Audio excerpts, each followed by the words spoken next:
recognized for 5 minutes. Thank you very much, Mr. Chairman. And I want to thank you and the ranking member, and want to join with your remarks earlier in thanking particularly Commissioner Davis for the hard work of the first responders. You performed exemplary, and it was an example of how we need our first responders to react. And to the entire city of Boston and the Boston Police Department, as the chairman and the ranking members have already said, thank you for your service. And without a doubt, the rapid response by the Boston's first responders really made a significant difference. I want to point out something in your testimony. You stated that the federal government provided invaluable assistance both in helping us prepare for and respond to this tragic event. Preparedness training provided through UASI and other federal funding set a framework for multiple jurisdictions to work seamlessly with one another in a highly effective manner. In studies on terrorist targets, the RAND Corporation has stated that Las Vegas, the district that I partly represent, stands out in having a high proportion of high likelihood targets compared to the nation as a whole. That the same study also reports that the unique composition of hotels, casinos, and skyscrapers increases the overall attack probability in Las Vegas relative to other cities in the same likelihood tier. Yet, in my home state of Nevada, our urban area security initiative faces reduced funding because of flaws in the relative risk profile model that has inexplicably dropped Las Vegas's ranking as a likely terrorist target. So my question is, have you seen the same reduced level of funding in Boston over the last couple of years? And if so, what has that been, and how are you grappling with it? Thank you, Congressman.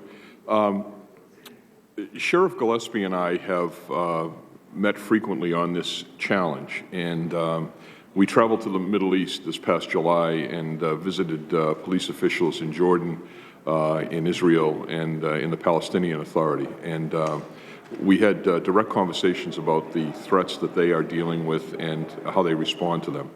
And that just cemented in my mind, and I'm sure in Sheriff Gillespie's mind, the need for us to be prepared. UASI is simply the best vehicle that we have at the local level to make that happen. And we have not received significant cutbacks. There have been some cutbacks, but we were facing the same threat several years ago and overcame it. I can tell you that I'm convinced now, after responding to this incident, that if we had not trained through the UASI process, they funded joint terrorism training preparation and something called Urban Shield. And if it was not for those preparations, there would be more people who had died in these attacks. It is critical that we maintain that funding to urban areas. This is not a frivolous expenditure. It's something that I have seen work, and it also gives us, and we're the people on the ground. We know what we don't have, and we know what we need to get, and the less bureaucracy around that, the better off for us, and that's what UASI has done for us.